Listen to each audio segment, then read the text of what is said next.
बोलो गुरुदेव भगवान की जय। प्यारे कृष्ण कन्हैया लाल की जय।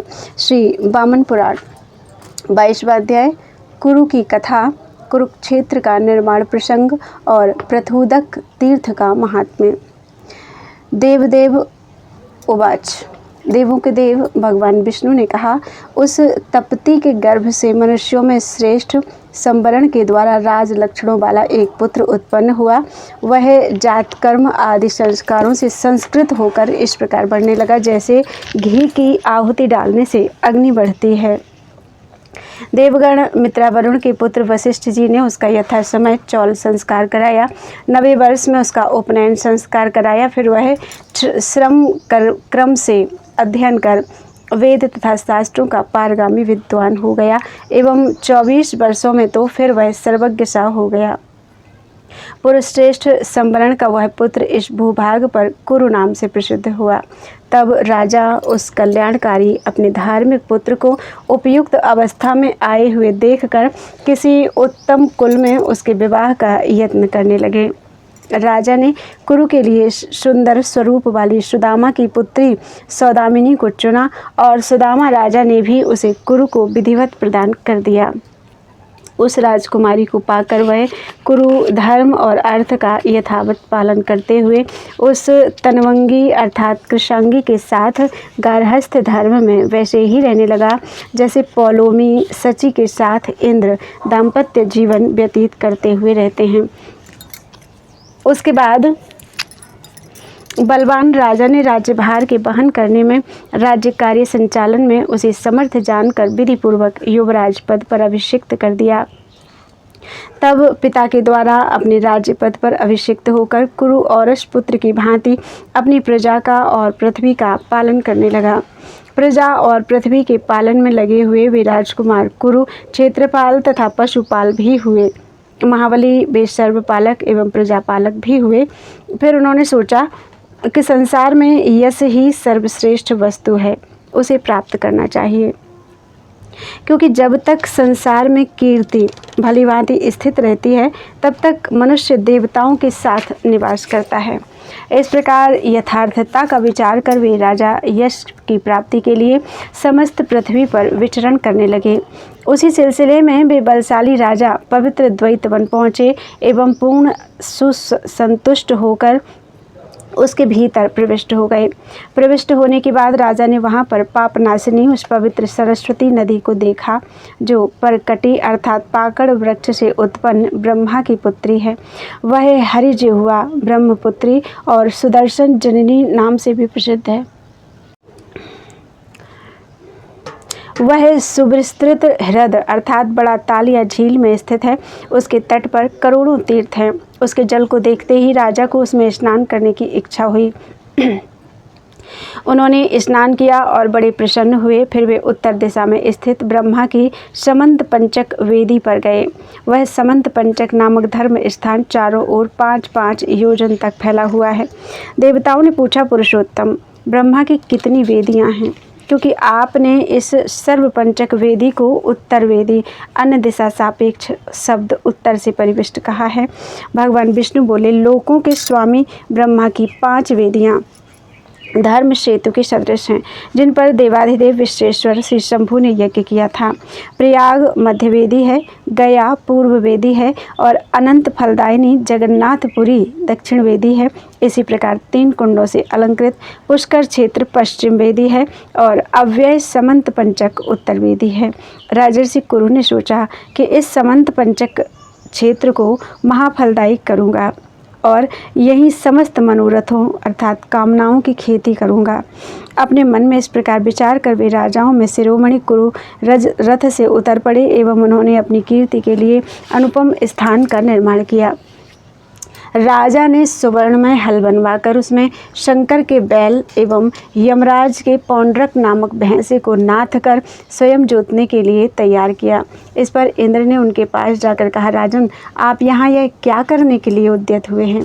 राजा बोले, मैं यहाँ तप, सत्य, क्षमा, दया, शौच, दान, योग और ब्रह्मचर्य इन अष्टांगों की खेती कर रहा हूँ। इस पर इंद्र उनसे बोले, नरेश्वर, आपने कृषि के लिए साधनभूत हल और बीज कहाँ से प्राप्त किए हैं? यह कहते हुए उपहास कर इंद्र वहां से शीघ्र ही चले गए। इंद्र के चले जाने पर भी राजा प्रतिदिन हल लेकर चारों ओर 7 कोसों तक पृथ्वी जोतते रहे। तब विष्णु जी ने उनसे जाकर कहा, कुरु, तुम यह क्या कर रहे हो? इस पर राजा ने कहा, मैं पूर्वोक्त अष्टांग महाधर्मों की खेती कर रहा हूँ। फिर मैंने उनसे पूछा, राजन, बीज कहाँ हैं? राजा ने कहा, बीज मेरे शरीर में है।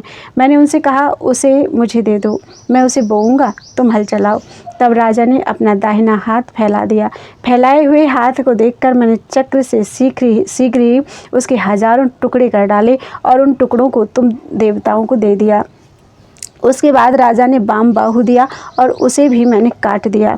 इसी प्रकार उसने दोनों उरुओं को दिया, उन दोनों को भी मैंने काट दिया। तब उसने अपना मस्तक दिया, जिससे मैं उसके ऊपर प्रसन्न हो गया और कहा, तुम्हें मैं वर दूंगा। मेरे ऐसा कहने पर कुरु ने मुझसे वर मांगा। कुरु ने कहा, जितने स्थान को मैंने जोता है वह धर्म क्षेत्र हो जाए और यहाँ स्नान करने वालों एवं मरने वालों को महापुण्य की प्राप्ति हो। माधव, विभो, शंख चक्र गदाधारी ऋषिकेश, यहाँ किए गए उपवास, स्नान, दान, जप, हवन, यज्ञ आदि तथा अन्य शुभ या अशुभ कर्म भी इस श्रेष्ठ क्षेत्र में आपकी कृपा से अक्षय एवं महान फल देने वाले हों। तथा हे पुंडरीकाक्ष, हे अच्युत, मेरे नाम के व्यंजक प्रकाशक, इस कुरुक्षेत्र में आप सभी देवताओं एवं शिवजी के साथ निवास करें। राजा के ऐसा कहने पर मैंने उनसे कहा कि अच्छा, ऐसा ही होगा। राजन, तुम पुनः दिव्य शरीर वाले हो जाओ तथा हे सुव्रत, दृढ़ता से व्रत का सुष्ठु पालन करने वाले अंतकाल में तुम मुझ में ही लीन हो जाओगे। भगवान विष्णु ने आगे कहा, निसंदेह तुम्हारी कीर्ति सदा रहने वाली होगी।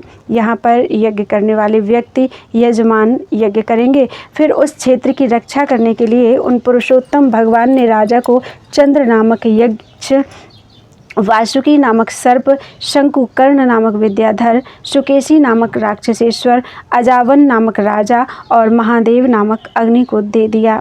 ये सभी तथा इनके अन्य बलिभृत एवं अनुयायी वहां आकर कुरुजांगल की सब ओर से रक्षा करते हैं।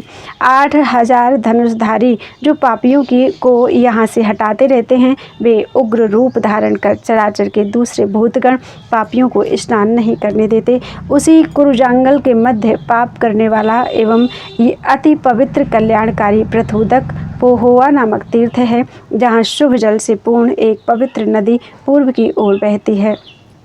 इसे प्रपितामह ब्रह्मा ने सृष्टि के आदि में पृथ्वी, जल, अग्नि, पवन और आकाश आदि समस्त भूतों के साथ ही रचा था। महाबाहु ब्रह्मा ने पृथ्वी पर जिन महासमुद्रों, तीर्थों, नदियों, स्रोतों एवं सरोवरों की रचना की, उन सभी के जल उसमें एकत्र प्राप्त हैं। यहाँ से कुरुक्षेत्र और उसके सरोवर का महात्म्य कहते हैं। देवदेव भगवान विष्णु बोले, पहले समय में ब्राह्मणों ने सरस्वती और दृषद्वती अर्थात घग्घर के बीच में स्थित कुरुक्षेत्र में आसीन मुनिप्रवर वृद्ध लोमहर्षण से वहां स्थित सरोवर की महिमा पूछी और इस सरोवर के विस्तार, विशेषता, तीर्थों और देवताओं के महात्म्य एवं वामन के प्रादुर्भाव की कथा कहने की प्रार्थना की। उनके इस वचन को सुनकर रोमांचित होते हुए पौराणिक ऋषि लोमहर्षण जी उन्हें प्रणाम कर फिर इस प्रकार बोले।